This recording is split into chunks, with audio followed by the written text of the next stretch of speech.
Indian 2 movie review. ఈ movie ఎలా ఉందంటే, శంకర్ గారికి ఇంకో ఫ్లాప్ గ్యారంటీ అనిపిస్తుంది. ఇక్కడ విచిత్రమైన విషయం ఏంటంటే, చాలామంది ఈ మూవీ చూసిన తర్వాత ఇది ఔట్‌డేటెడ్ కంటెంట్, ఔట్‌డేటెడ్ కంటెంట్ అంటున్నారు. ఇది ఔట్‌డేటెడ్ కంటెంట్ అవుద్దని ఈ మూవీ అనౌన్స్ చేసినప్పుడే నాకు తెలుసు. ఏం ఎక్స్‌పెక్ట్ చేస్తున్నారు చెప్పండి సీక్వెల్ అంటే? ఇప్పుడు హాలీవుడ్‌లో కూడా సీక్వెల్స్ వస్తాయి. ఎగ్జాంపుల్‌గా 'ట్రాన్స్‌ఫార్మర్స్' మూవీసే తీసుకోండి. ఎన్ని మూవీస్ వచ్చినా కార్లు రోబోలుగా మారటం, అవి ఫైట్లు చేయటం. కాకపోతే భారీ భారీ యాక్షన్ సీన్లు ఉంటాయి కాబట్టి వాటిని జనాలు చూస్తారు. అదొక ఎంటర్టైన్మెంట్ కాబట్టి. ఇండియన్ 2లో ఏం చూపించాలి? ఇండియన్ 1లో మెయిన్ పాయింట్ ఏంటి? గవర్నమెంట్ ఉద్యోగాలు చేసేవాళ్ళు లంచాలు తీసుకోవటం, సామాన్య ప్రజలు దానివల్ల ఇబ్బందులు పడటం. సేనాపతి అనే అతను ఈ లంచాలు తీసుకునే వాళ్ళని ఒక్కొక్కరిని చంపుతూ ఉంటే మిగిలిన వాళ్ళు మారటం. సీక్వెల్‌లో కూడా ఇదే చూపించాలి. ఇప్పటికి అది ఔట్‌డేటెడ్ కంటెంటే అవుద్ది మరి. మీకు గుర్తుందా? వెంకటేష్ గారు 'నాగవల్లి' అని ఒక మూవీ తీశారు. అప్పట్లో దాన్ని 'చంద్రముఖి 2', 'చంద్రముఖి 2' అన్నారు. ఈ ఇండియన్ 2 మూవీ కూడా అప్పుడొచ్చుంటే బీభత్సమైన హైప్ వచ్చుండేది. అప్పట్లో శంకర గారికి మంచి బ్రాండ్ ఉంది. డిఫరెంట్ మూవీస్ తీస్తారనే పేరుంది కాబట్టి వర్కౌట్ అయ్యి ఉండేది అప్పట్లో ఈ మూవీ వచ్చుంటే. ఇప్పుడైతే ఇది ఔట్‌డేటెడ్ కంటెంటే. ఇక్కడ కామెడీ ఏంటంటే, ఇప్పుడు ఇది ఔట్‌డేటెడ్ కంటెంట్‌తో పాటు బోనస్‌గా మూడో పార్ట్ చూడాలి. ఇదో 3 గంటలు, అదో 3 గంటలు. అది కూడా 3 గంటలే తీస్తారులేండి. కాకపోతే ఇండియన్ 2 మూవీ అయిపోయిన తర్వాత ఒక ట్రైలర్ చూపించారు. పార్ట్ 3కి సంబంధించింది.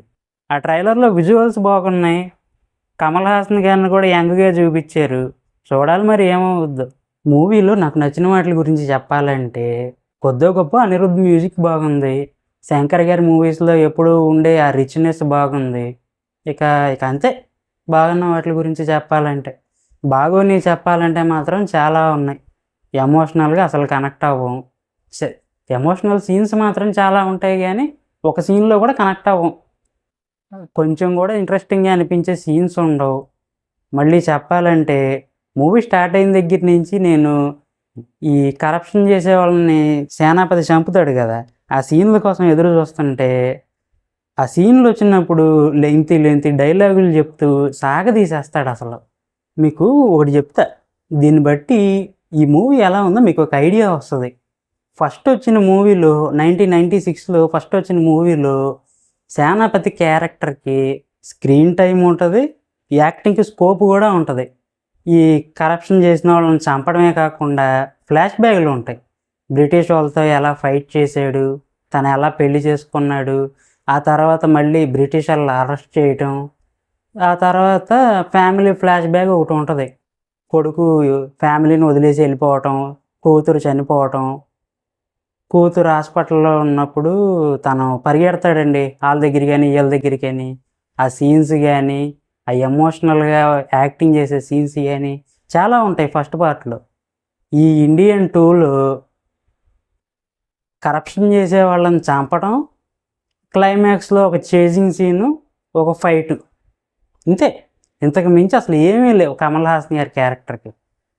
మిగిలిందంతా సిద్ధార్థ్ తన ఫ్రెండ్స్ గురించి మిగిలిందంతా. సిద్ధార్థ్ తన ఫ్రెండ్స్ గురించి చెప్పాలంటే వాళ్ళు సమాజంలో జరుగుతున్న అవినీతిని, అన్యాయాలని కార్టూన్ వీడియోలా చేసి యూట్యూబ్‌లో అప్లోడ్ చేస్తూ ప్రజల్లో అవేర్‌నెస్ తీసుకురావాలని ట్రై చేస్తూ ఉంటారు. ఒకరోజు ఒక అమ్మాయి ఈ కరప్షన్ వల్ల చనిపోతుంది. సిద్ధార్థ్ తన ఫ్రెండ్సు మనం ఇలా ఎంత చేసినా ఉపయోగం ఉండదు. ఈ కరప్షన్ పోవాలంటే సేనాపతి తిరిగి రావాలని సోషల్ మీడియాలో ట్రెండ్ చేస్తారు. సేనాపతి తిరిగి వస్తాడు. వచ్చి ఏం చేస్తాడురా అని చూస్తుంటే, ఈ కరప్షన్ చేసేవాళ్ళు, చెడ్డ పనులు చేసేవాళ్ళు మీ చుట్టూనే ఉంటారు. మీ ఫ్రెండ్స్‌లా ఉంటారు. మీ ఫ్యామిలీలో ఉంటారు. వాళ్ళని మీరే ప్రశ్నించాలి. మీరే ప్రభుత్వానికి అప్పజెప్పాలి అంటాడు. ఈ ఇక్కడే నేను ఈ మూవీ నుంచి డిస్కనెక్ట్ అయిపోయాను. అసలు ప్రాక్టికల్‌గా ఇది ఎలా వర్కౌట్ అవుద్ది? రియాలిటీలో అయితే అసలే వర్కౌట్ అవ్వదు అనే ఆలోచనలు వచ్చేసినాయి. ఇక మూవీ కూడా ఇక దీని మీదే ఉంటది చాలా మటుకు. సిద్ధార్థ్ తన ఫ్రెండ్స్, తన ఫ్యామిలీలో ఇలా కరప్షన్ చేసే వాళ్ళని గవర్నమెంట్‌కి పట్టించే దాని గురించే ఉంటది మిగతా స్టోరీ చాలా మటుకు. అసలు ఆ సాంగ్స్ ఎందుకున్నాయో తెలీదు. 2 సాంగ్స్ ఉన్నాయి. ఒకటేమో క్యాలెండర్ సాంగు, ఇంకోటేమో 'తాత తాత' అనే సాంగు. అసలు ఎందుకు భారీ భారీ సెట్టింగులు, వందల మంది డాన్సర్లు, అసలు అవసరమే లేదు మూవీలో. ఇక ఎస్జే సూర్య, రకుల్ ప్రీత్ లాంటి వాళ్ళు ఎందుకున్నారో అర్థం కాదు. ఇక అంతే, ఓవరాల్గా డిసప్పాయింటెడ్ అండి. నెక్స్ట్ పార్ట్ మీద కూడా హోప్స్ లేవు. ఇది హిట్ అయ్యి ఉంటే నెక్స్ట్ పార్ట్ మీద ఏమైనా ఎక్స్పెక్టేషన్స్ ఉండేవి.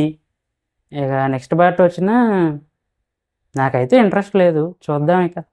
ఇదండి Indian 2 movie review, zero tolerance. ఈ వీడియో నచ్చితే లైక్ చేయండి, షేర్ చేయండి, సబ్స్క్రైబ్ చేయటం మాత్రం మర్చిపోకండి. ఈ ఛానల్ నేను కొత్తగా పెట్టాను, కొంచెం సబ్స్క్రైబ్ చేసి ఎంకరేజ్ చేయండి ప్లీజ్.